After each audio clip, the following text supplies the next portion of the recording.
Welcome to the Hudson Show. Coming up, why are people putting onions in coffee? Also, a husband suing Apple for ruining his marriage. All that and more on the way next.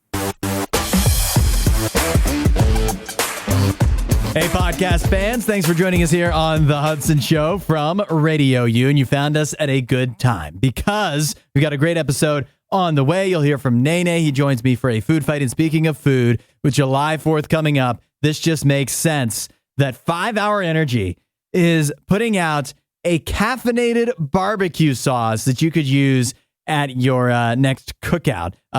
They say that it has 60 milligrams of caffeine in each serving. To put that in perspective, that's like having a cup of coffee with every serving of barbecue sauce that you were to put on your meal. And I don't know, does it sound like too much?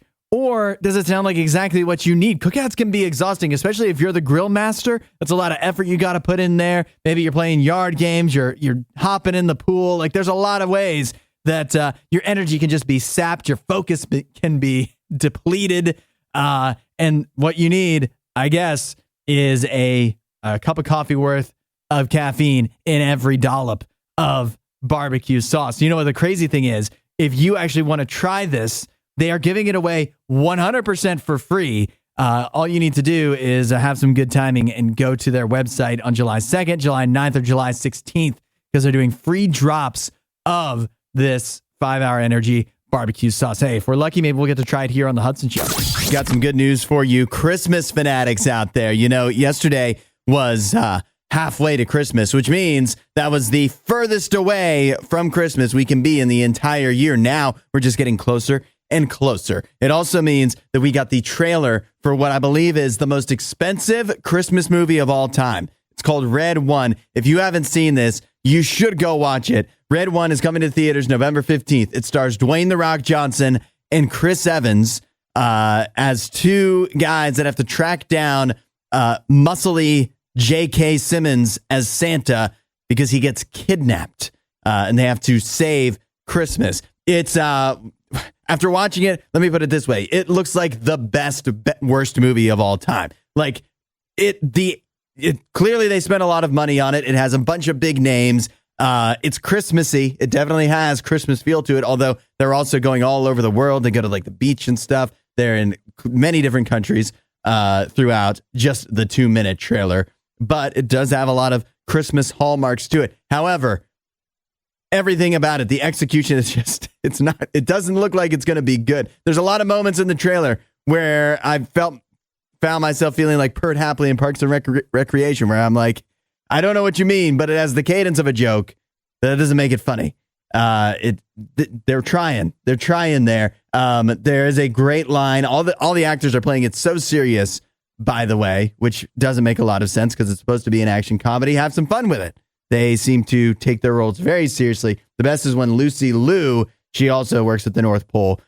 She says, we have to prepare for the possibility of no Christmas, which feels like it's in every Christmas movie now. And I just, for once, I'd love to see a movie where that possibility comes to light, where they actually have to deal with it, where there's no Christmas for a year. Could that happen? Red One coming to theaters November 15th. It looks horrible, and I can't wait. In Wales, in the UK, a cross-party committee has voted in favor of a proposal to become the first ever country to criminalize politicians lying. In other words, they're criminalizing being a politician. I think politicians have lied too much for too long and gotten away with it scot-free across the globe. So I think this is a great idea. They need to be held to account, and there's no better person or body to do that than other politicians. But I also will think this. If we were to, I don't know what things are like in Wales. If we were to bring this proposal here to the United States and start criminalizing politicians lying, I don't see any way that it could be misused, abused, weaponized in any way. I think we'd handle it very well. It's a great idea. The population of Paris has prevented the president from swimming in the river by promising to poop in it. It's actually something that just took place earlier this week. You know, the Olympics are coming up in France, and the story goes that the government of France has spent a lot of money, as in tons of money, trying to clean up the River Seine, which runs through Paris, because they were going to host at least the swimming portion of the triathlon in the river. However, the river was nasty before. That's why they were trying to clean it up. And apparently it's still nasty. And in a show of good faith, they're like, hey, we're cleaning up this river. It's going to be safe. The president of France, Emmanuel Macron, and the mayor of Paris, Anne Hidalgo, had promised that this week they were going to swim in the River Seine to show that it's safe. That led to the population of Paris. A protest got together. They were going to a bunch of people show up and poop in the river. But that protest was called off because the river was already dirty enough that the president and the mayor decided they're not going to swim. At least it is dirty. And it was just going to get dirtier if they did decide to go through with the swimming, because everybody was going to show up and take a dump in it. So I don't know. I feel like there did have to be at least one guy that didn't get the memo that showed up. And I don't know, maybe he was real disappointed. Not exactly sure how you handle that. But man, what a moment that would have been. Dozens, hundreds, thousands of French citizens showing up and all collectively taking a dump in the river. That would have been a sight to see, to say the least. What a promotion for the Olympics. This is Would You Rather Wednesday. Our question today came to us from Ashley, and you can always send in a good Would You Rather idea to 8772 RadioU. Ashley sent in, would you rather give up vacations for the rest of your life, no more vacation, or no more eating out at restaurants? Which would you prefer? Robert raises a good point. He says, how do you eat if you can't eat out? Then how could you go on vacation and eat? It's a good point, Robert. I guess you'd have to bring food with you. I haven't really thought that paradox through yet, but he says he's going to take vacations over eating out. He wants to keep the vacation. Good choice, Robert. Maggie says, I'll give up vacations because I'm a terrible cook. I guess that does sway things quite a bit. If you're not much for cooking at home whatsoever, then obviously eating out is going to be very valuable to you. However, Calvin says, I'm giving up eating out. I couldn't get through a work year without taking a few vacations. All right, Calvin. And Aubrey says, I will give up eating out as well.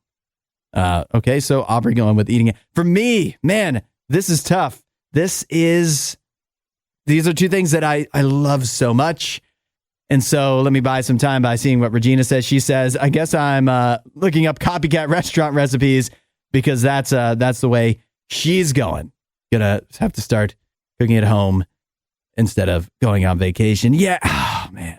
See, here's the dilemma for me. The vacation is the big thing to look forward to that gets you through. Like, I've got a vacation coming up here in a little less than a month. That's getting me through a lot of these work days. But then the eating out, that gets you through like a week. You know, like you just have, you know what? I've had a tough day. I'm going to go eat out. So which one is more valuable to my mental health? I think I'm going to have to go with, I think I'm going to have to keep the vacation. No, but eating out, I think I'd learn to live without eating out. I'd probably save a bunch of money. I'd get used to it. And yeah, okay, there it goes. I'm giving up eating out, vacation for me. But this is one of the all-time tough Would You Rather Wednesday questions. Well done by Ashley. Have you ever had a coworker you hated so much that you thought either they need to get fired or quit, or I'm going to have to quit? Because that's exactly what Vanna White is going through right now on Wheel of Fortune. Of course, Vanna White, the longtime, actually, I don't know what her title is. Co-host? Is she a sidekick? I don't know. Vanna White, the longtime something on Wheel of Fortune, was planning on stepping down from her role, whatever it is, at the end of her contract after Pat Sajak, the longtime host of Wheel of Fortune, recently retired. However, now Vanna White has had to co-host with Ryan Seacrest, who stepped in for Pat Sajak, and apparently she just does not, this is the words of the report here, jibe with him, whatever that means. And so she is seriously considering stepping down early just because she does not get along with Ryan Seacrest. I go back to my question. Have you ever had a coworker you hated so much that you were in this similar position? Maybe I should quit because I hate them so much. For me, That's never happened. I usually feel like I get along well with really anybody, even if I do find them annoying. But there have been a lot of people that mysteriously quit and then never talk to me afterwards. Would you believe that a woman would get a divorce from her husband simply because of jar lids? That is a debate that's going on Reddit right now, where a woman claims that she is getting a divorce from her husband after 5 years because he always screws the lids on too tight on jars, and it's driving her nuts. The debate is that some people obviously believe this and think that she's in the right even. Some are saying that this is such a ridiculous story that it's got to be generated by AI just for clicks. I don't know. You be the judge here. The woman claims that this is an argument, a long-standing argument they've had for the last 5 years of their marriage. The husband claims that he screws them on extra tight to make sure stuff, stays fresh. He's really concerned with that, but he screws them on so tight that she can never seem to open them on her own, which is one thing when he's around. It's another thing when he, if, for example, goes away for 10 days and she has to try to, maneuver with these jars. It got so bad that while he was away, she had to get her neighbor who was out in the yard to come over and help her open up the jars. He was able to open all but 2 on his own, and then had to get some tools to open the last 2 jars so that she would have them all available to her while her husband was away. And even the neighbor said, your husband must be doing this on purpose. She claims now that it's gotten so crazy, and she feels crazy because it's a ridiculous thing to complain about. But she's going through. She's called her lawyer. She's getting a divorce. She says when she's told her friends about this, they think she's crazy. But she turned to Reddit and has found some support where some are saying that her husband is gaslighting her. I don't know if this is real or not. If it is real, for one, she doesn't mention anything else about the rest of the relationship. Can you imagine going to somebody and be like, yeah, I mean, he's great. He's great. I love everything about him, except he screws the lids on too tight. Always. Like, that sounds a little, no wonder your friends think you're crazy. Also, how many jars do you have? Realistic. What are you, Amish? What do you live? Are you a doomsday prepper? Why you have so many jars? I think I've got 5 jars max in my house, and I maybe open them once a week at most. Think this is a really ridiculous issue. I don't know. I mean, she could be right. Maybe he's doing this just specifically to mess with her. And other than that, they have a happy relationship. That's pretty wild since they've argued about it before.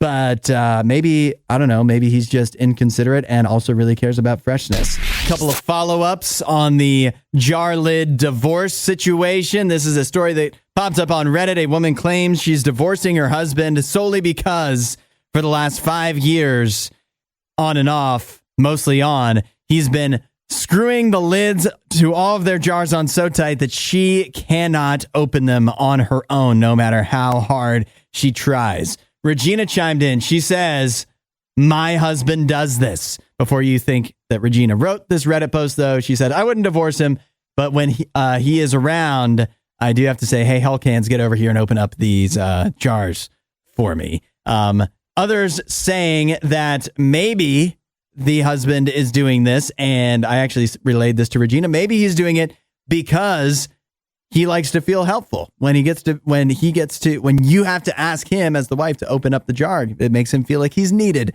Don't know if that really justifies it, but I think that's a reasonable explanation. Also, some saying it sounds like the neighbor has a thing for the wife. I think that could be true as well, since he was the one that initially brought up the idea that the husband was doing this on purpose. If you're feeling risky this morning, you start your day with onions in your coffee.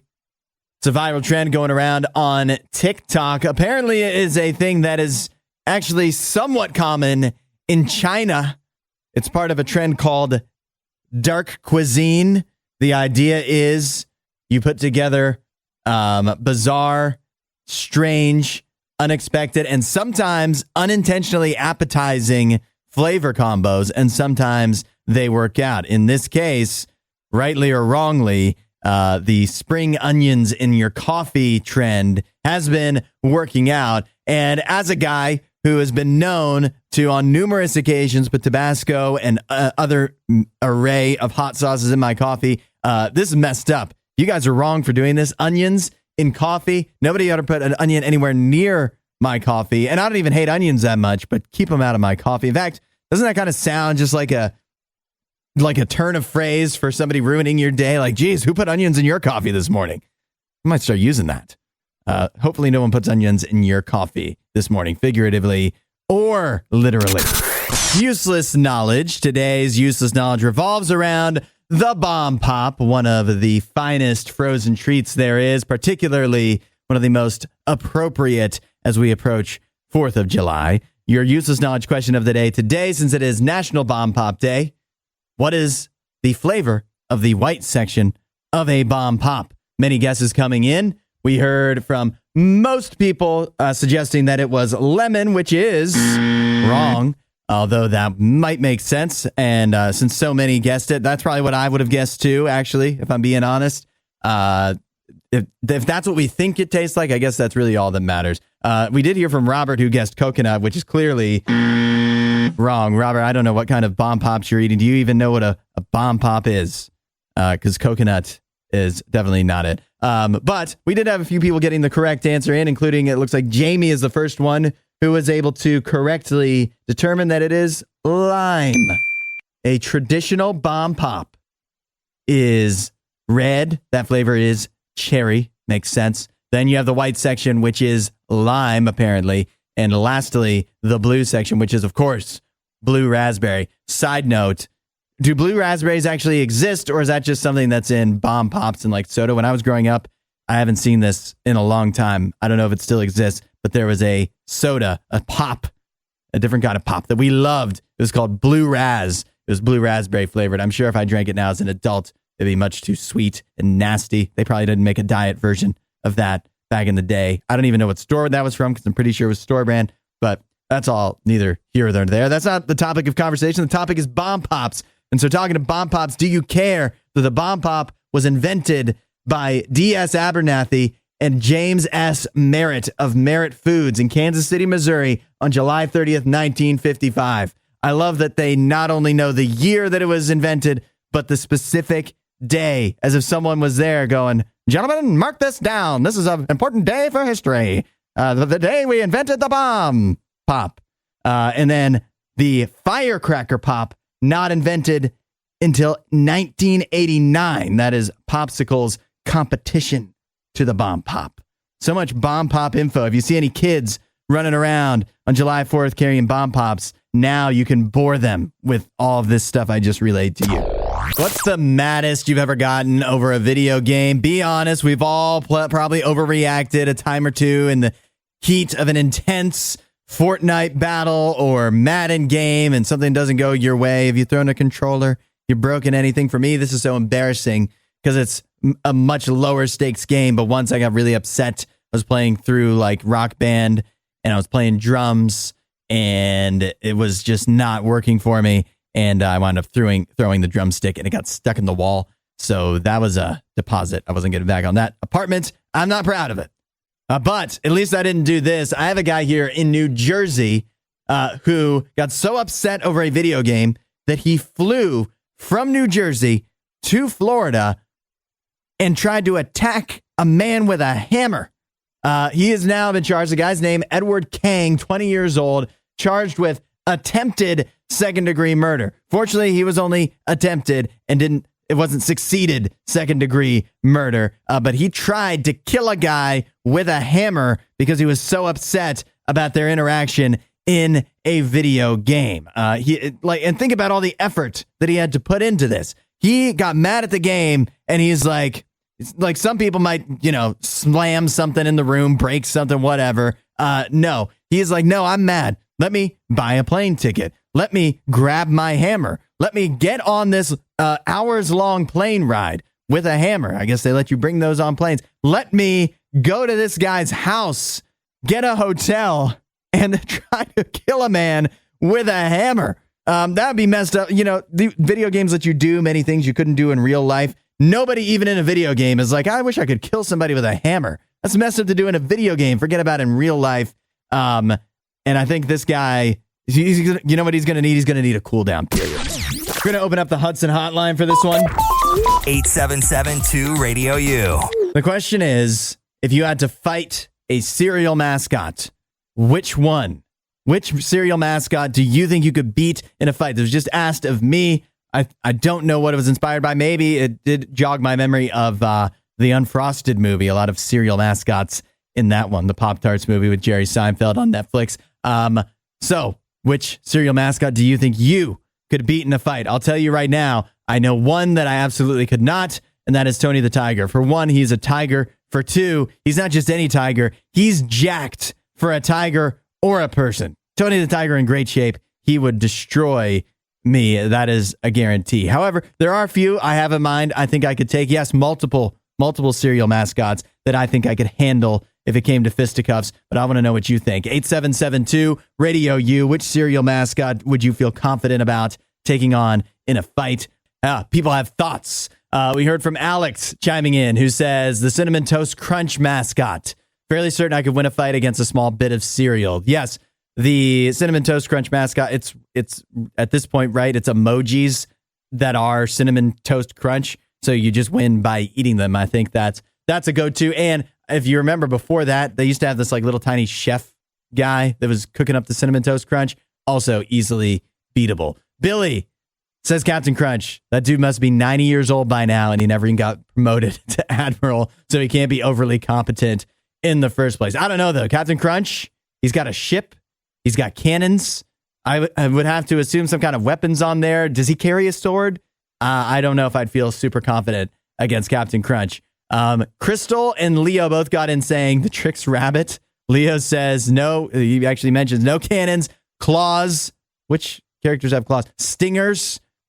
That's the Honey Nut Cheerios bee, or magic. I guess that would be Lucky Charms. I don't know. The thing with the Trix Rabbit, and I think the Cuckoo for Cocoa Puffs bird qualifies as this as well, is that they just seem a little unhinged. Like they just have a level of crazy that I wouldn't be 100% confident dealing with. But the Trix Rabbit figure, as far as his figure goes, not especially intimidating. Susanna says the little frosted mini wheat guy for sure.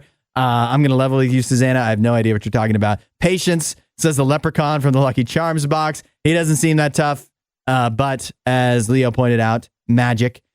Crystal also says Count Chocula. Just open a curtain on him and let the sunlight do the rest. Hey, you have a point there. And she also says to fight crazy with crazy when it comes to the Trix Rabbit. All right. I didn't know you had that in you, Crystal. For me, I had two obvious answers. I'm thinking, first of all, the Honey Nut Cheerios bee. I've killed many bees in my life. He wouldn't be the first, so he's going down. 2, Snap, Crackle, and Pop. I mean, what are they? What are they, like 3 feet tall? I don't even know. Give me all 3 of them. I can deal with it.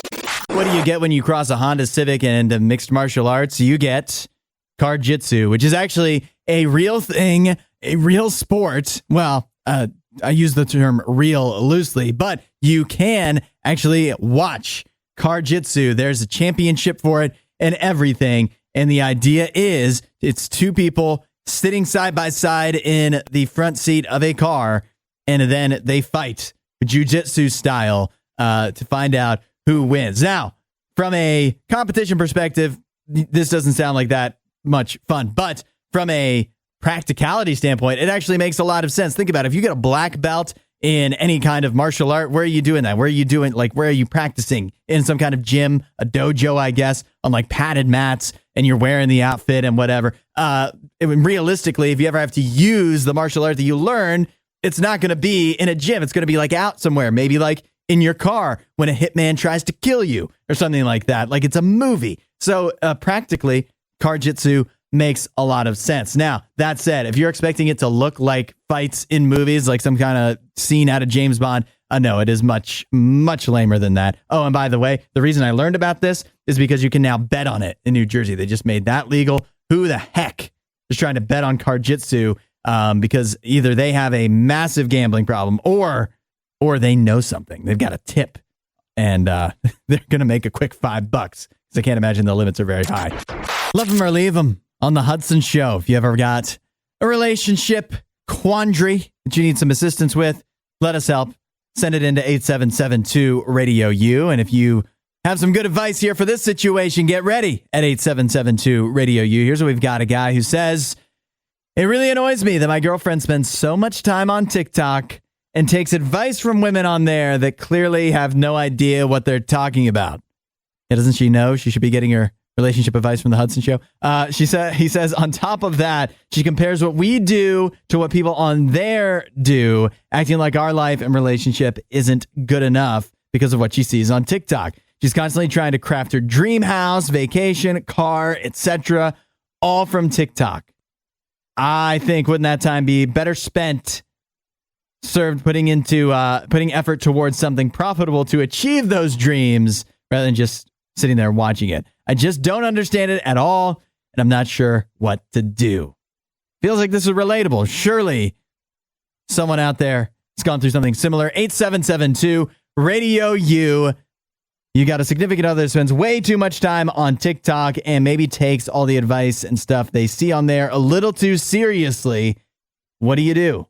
Love them or leave them? Some good perspectives coming in, like from Campbell, who says, I'll actually say that some advice on TikTok can be good. I don't use TikTok, but my girlfriend does, and she's presented some really good discussion topics and ways to handle disagreements we've gone through that have been really helpful. One that has stuck with me that might be applicable is it's us versus the problem, not me versus you. So Campbell coming in defense of TikTok here. We also had Leah, though, a little bit on the other side, who says, when my boyfriend is on TikTok too long, I tell him, why watch other people live their lives when you could be living yours? That hits home. I mean, quick and to the point. I like that from Leah. Amelia says, I think it depends on what kind of advice she's taking from TikTok and what she's comparing your relationship to. Personally, I see TikToks about how to have better communication, what it means to respect each other, what a healthy relationship looks like, etc. And I think about my relationship in those contexts and occasionally bring them up to my boyfriend. It is true. I don't know why you're instantly discrediting. This guy is instantly discrediting all of the info that she's getting on TikTok. However, if she's spending a lot of time on there, I understand why that would be problematic if she's doing that instead of spending time with you. However, I'll say this. I don't know how long you've been together and how your relationship is outside. Like, is this the only issue? Because if you're sitting down and you go, man, I really like her, except she watches TikTok too much, obviously stick with her. But also think about this. How are you going to have this conversation? Like, what are you going to actually say if you had to confront her about this? You know, what are you going to go, hey, you watch TikTok too much? I just don't know. I don't think there's anything you can say where she's going to go, actually, you're right. I do watch TikTok too much. And I'm not going to do that anymore. I feel like you're probably going to wind up starting a fight. I guess that's putting the relationship advice she gets on TikTok to the test. I feel like maybe you're thinking about it a little too much. And maybe you can kind of say, hey, maybe dial it back. Leah's line isn't bad. Why watch people live their lives when you could be living yours? But I don't think you need to make too big of a deal about this. And until she starts really like acting out on problematic advice, I think you just gotta chill out a little bit. I don't think this is that big of a deal. Get your popcorn ready. It's time for one of my favorite traditions here on the Hudson Show. It's your weekend watch list, letting you know what's new for you to watch in theaters and sometimes at home. If you want to get out and see some movies or stay in. This week, though, actually no at-home movies really to speak of. However, some interesting options at the box office. We'll start with A Quiet Place, Day 1. When New York City comes under attack from an alien invasion, a woman and other survivors try to find a way to safety. They soon learn that they must remain absolutely silent as the mysterious creatures are drawn to the slightest sound. A prequel in the Quiet Place series. It has a 85% from the critics on Rotten Tomatoes. And I love this from Kyle Smith for the Wall Street Journal, who says, A Quiet Place Day 1 appropriately kept me in a frozen state, afraid to so much as crinkle a page in my notebook. It's not a popcorn flick, though. Popcorn is too noisy. It's more of a Raisinets movie. All right. That's really funny. There's no such thing as a Raisinets movie. That's disgusting, but I like the joke there. A Quiet Place Day 1, starring Lupita Nyong'o and Joseph Quinn from Stranger Things. I only recently saw the second Quiet Place, which was surprisingly good. I mean, I like the first one. It's just, sequel's not always as good. This one, a prequel, sounds like it's pretty solid. Might be worth a watch. But maybe that's not for you. Maybe instead you'd rather see Horizon, an American Saga Chapter 1, which is a movie by Kevin Costner. There's another Horizon American Saga coming out later this year, and then I think 2 more in the works. A multi-part Western saga there. The synopsis: families, friends, and foes discover the lure of the Old West as the Civil War divides the country. You'd think for having so many movies, it's a 4-part thing, you'd think it'd have a more complex storyline. It has a 42% on Rotten Tomatoes. Roger Moore of Movie Nation says, a How the West Was Won for the streaming era, a choppy, ponderous, and episodic horse opera. Oh my gosh. I think what I'm learning from doing the weekend watch list here is maybe less that I need to watch more movies and more that I need to read more film critics because, they got some good lines in there. Did you know about Horizon, an American Saga? Kevin Costner has spent $38 million of his own money on this possible crap. $38 million. No wonder, I guess he got divorced. This is ridiculous that he spent this much. Imagine spending $38 million and somebody calls it a episodic horse opera. There's going to be 2-3 more of these coming out in theaters. What a waste of money. I'll tell you, I don't know if I'll get out to the movies this weekend to see A Quiet Place Day 1, but what I can almost assure you I will do is watch The Bear on Hulu. Let me know what you watch if you get to see anything good at 877-2-RadioU, and we'll see you at the movies. The NFL may owe you money.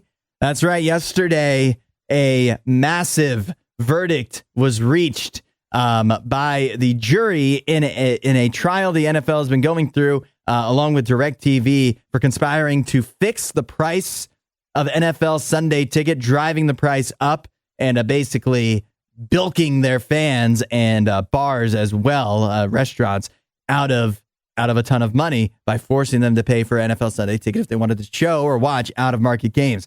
The NFL has been ordered by a federal judge to pay $4.7 billion with a B dollars to subscribers to NFL Sunday Ticket. That works out to, based off of how many people will be eligible, about $2,000 per prescriber. That's absolutely insane. If you've subscribed to NFL Sunday Ticket, they might owe you $2,000, but don't get too excited. The NFL is appealing the decision. There's still a lot of different things that can happen. So I still wouldn't count on anything more than like $5 8 years from now. We're being honest right now. You probably have a phone addiction, and I'm not just pointing the finger at you. I do too. I only check it about 7,000 times a day, but there may be a fix. There could be a cure for phone addiction. What do you do? Well, according to a tech expert from The Atlantic, all you need to do is go in your phone settings. You can do this in accessibility and switch your phone to grayscale. It makes everything on your phone black and white, which makes everything on your phone a whole lot less exciting to look at. Literally, many of the colors of things on your phone are chosen to stimulate your mind and make you want to look at it more.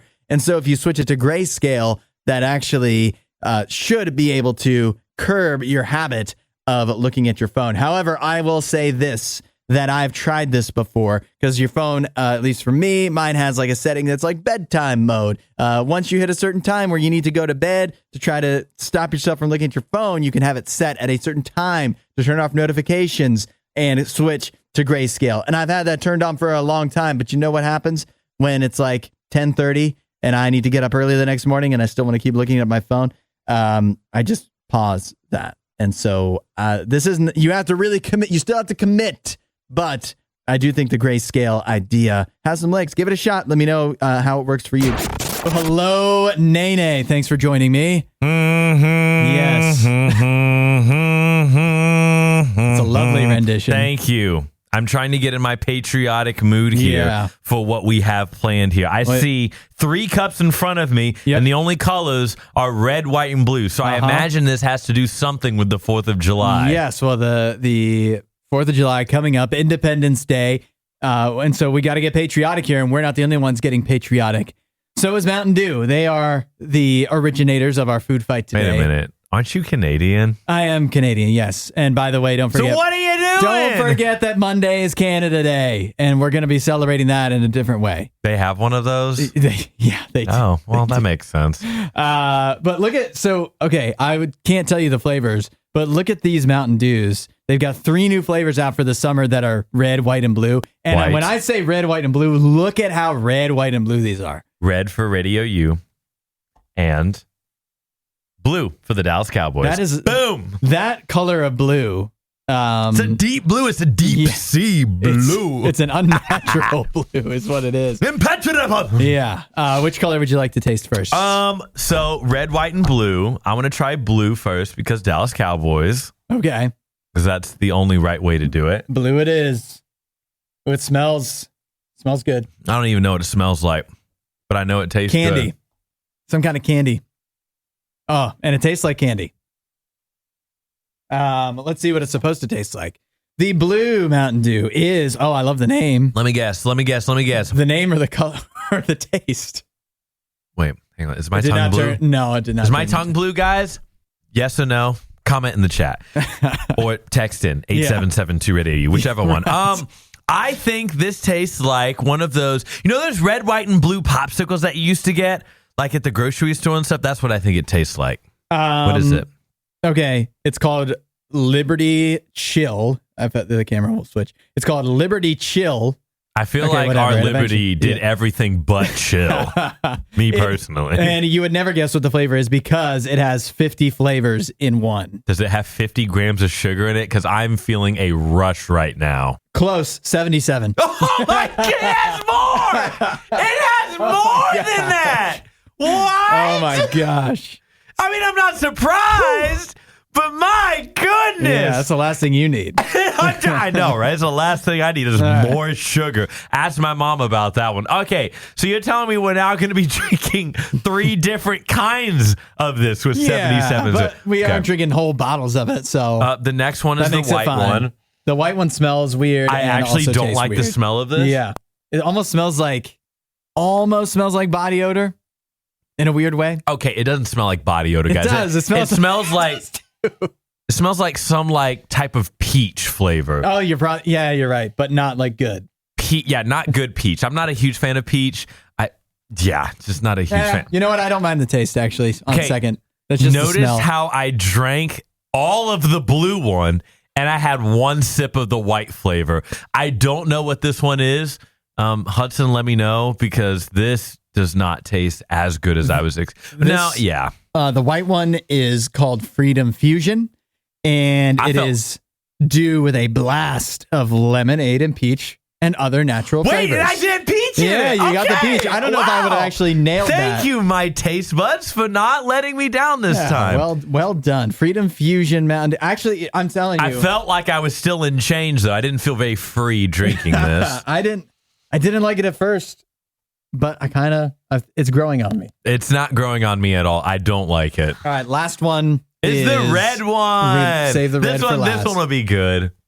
Can it top Code Red? I'm going to guess. Do they still probably make Code not. Red? Yes, they make Code Red still. I don't know. Now, when I get Mountain Dew, normally you're going to see me get Baja Blast because that's the best flavor that you can ever get a Mountain Dew, and there's no reason to get any other flavors. So I'm just going to rock with that one. But let's see what this has. I can't really argue with that. The red one, it tastes like the most like a normal soda. Hang on. Does it taste? I'm 1 for 2 right now on these flavors, so I want to see if I can guess this third. How would you guess 50 flavors in one? How would you know that? That puts by the way, going back to the blue one, that puts Dr. Pepper to shame. Cherry. I'm going to say some sort of cherry. This one, the red one, is called Mountain Dew Star Spangled Splash. Yeah. Dew with a blast of cherry? Cherry? What does that say? It says red berry? I gotta take it. I'll take it. No. Berry, is not cherry, a red berry. No. Cherry. What's the difference here? What's the difference? It's different fruits is the difference. Red cherry flavor with other natural flavors. Cherry. No, I said berry. I said berry. He said cherry. There you have it, folks. I'm 2 for 3. 2 for 3 is a passing grade, right? Right. I like that. I don't think about it too much. I don't know about this one. Hudson, I gotta commend you. Yeah. When it comes to food fights, I'm usually pretty upset that I have to get dragged in here. But I could get behind this one. This one was very good. Did you finish all three? Or did you leave the white one? Oh, no, I left the white one. White one was nasty. But hey, 2 out of 3 ain't bad. 2 out of 3 ain't bad at all. You know what I'm going to do? Last thing.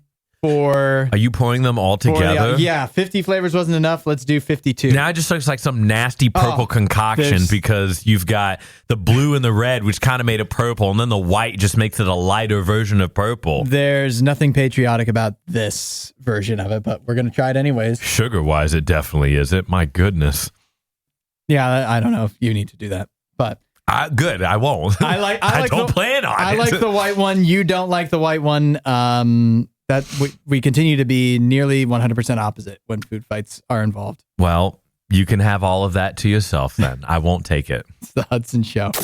Did you know that we dodged a bullet figuratively earlier this week? What we actually dodged was an asteroid. There's an asteroid that was, according to the people that track these things, a planet killer sized asteroid. It's the size of a mountain that narrowly, as far as asteroids go, passed by Earth earlier this week. We've been spared only to be then subjected to the presidential debate. But this thing, it was close. It was a close call. They named it Asteroid 2011 UL21, which explains why it didn't hit us.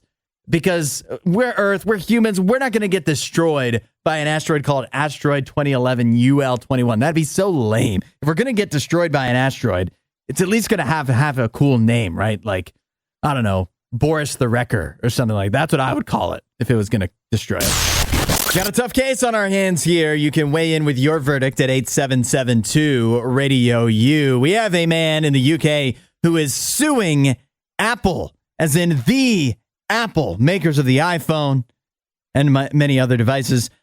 He is suing Apple for what equates to about $6.3 million. The reason he's suing them is because he had been using his iPhone to message other women that he wasn't married to, while he was married.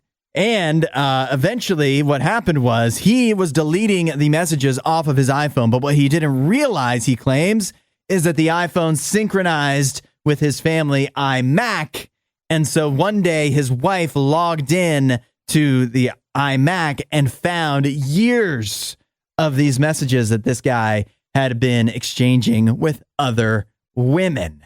He's claiming that it's Apple's fault, that they are liable for his divorce and all the money he had to pay out to his wife because, this is a quote from him, if you are told a message is deleted, you are entitled to believe it's deleted. And so he's now suing Apple for $6.3 million because he thinks it's their fault that his marriage ended. Not only is he seeking $6.3 million for himself to pay for what he had to pay his wife in the divorce and legal fees, he's also leading a class action lawsuit and invites other Apple users in similar situations to speak up and join him in his crusade against the tech giant. Look, clearly this guy sucks, but does he have a point? Should Apple, when they say the message is deleted, shouldn't that mean it's deleted everywhere? Shrew says, my judgment, you reap what you sow. I've always understood things as deleting something is only affecting that device. That being said, let the class action lawsuit happen. Anyone whose spouse or romantic partner gets involved should maybe take a closer look at their relationship. That is an excellent point. I don't know if you'd want to be raising your hand. Hey, yeah, I think this could apply to me too. Regina says, first of all, I love that he got caught. I don't care if he has a case or not. She also, though, said, this is a good point. With the super long legal docs we all sign without reading, it's probably in there somewhere that the messages aren't actually deleted. So he probably doesn't have a case. That is a great point, that Apple probably, in the terms and conditions and whatever, probably waives all liability for blah, blah, blah, blah, blah. That could do it. Also, you gotta, like, this guy going after Apple. You think Apple's gonna easily go down in court? They're gonna, at worst case scenario for Apple is probably that they pay out a small portion of this in some kind of settlement with him, out of court or something like that. But I was doing some more digging, as if you didn't hate this guy enough. Here's another quote from him. He says, "There would have been a way through if the realization hadn't been so sudden and brutal and upsetting. We had been very happily married for over 20 years. A superb marriage was thrown away over something many men and some women do." It doesn't sound like you were happily married because you were talking to so many other women. And I don't think that your marriage could have been saved because you sound like the absolute worst, which does make it tough to say. Like, I actually think that there could be a point. If this was a completely different case that didn't involve the worst person in the world, then maybe I might actually want them to win. But this guy should not get $6.3 million for cheating on his wife at the end of the day. Like, there has to be a rule against that.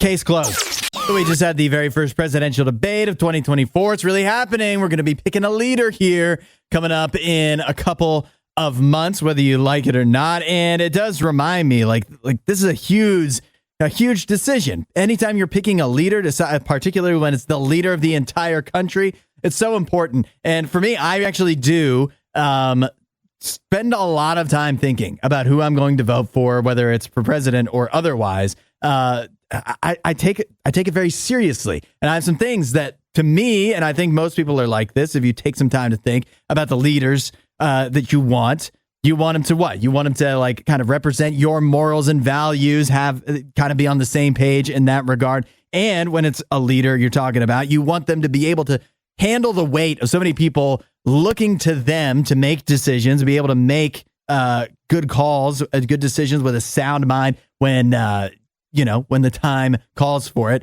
And I think that applies not just to the president, but for leaders in all kind of areas of life. And for me, like each of us, we have our own life that we need a leader for as well. And while many of us, I think when you're growing up, you'd say, well, my parents are my leaders. And maybe as you grow older, depending on, again, how your parents do, maybe that becomes less and less true. At some point in life, maybe you hit a point where you're like, yeah, I'm the leader of my life. But do you really want that? Like, when you are the leader of your own life, first of all, talking about morals and values, can we be honest that even if we have our list of morals and values, we don't even always follow them exactly? And when it comes to the weight, the pressure of making decisions, why would you actually, this is a question for the people running for, why do you want to run for, why do you want all that?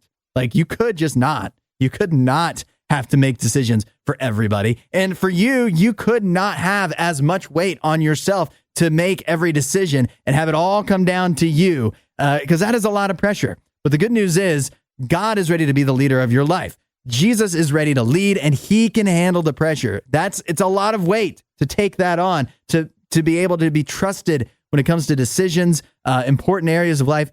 God can do that for you. He can help you make those decisions, take that weight, that pressure off of your shoulders, and you can trust him to always do what's right, to always live by the morals and values that he says he will, because, again, so many of us, we can't be trusted even to follow our own rules that we come up with. If you want to find out what that is like, having God as a leader in your life, start talking to him. He's ready. He'll take your questions, whatever questions you may have, however tough they might be. He's not going to dodge them. Say, hey, God, I want to talk to you. I want to know more about who you are.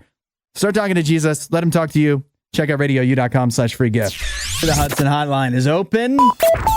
877-2-RADIO-U. The question is that you can chime in on, what is the cheapest thing you've ever seen somebody do? I'll share the reason that I brought this up is because I saw this. A guy claims that when he was growing up, his dad stole the toilet paper dispenser from a local bus station and then would go back about every couple weeks to get refills.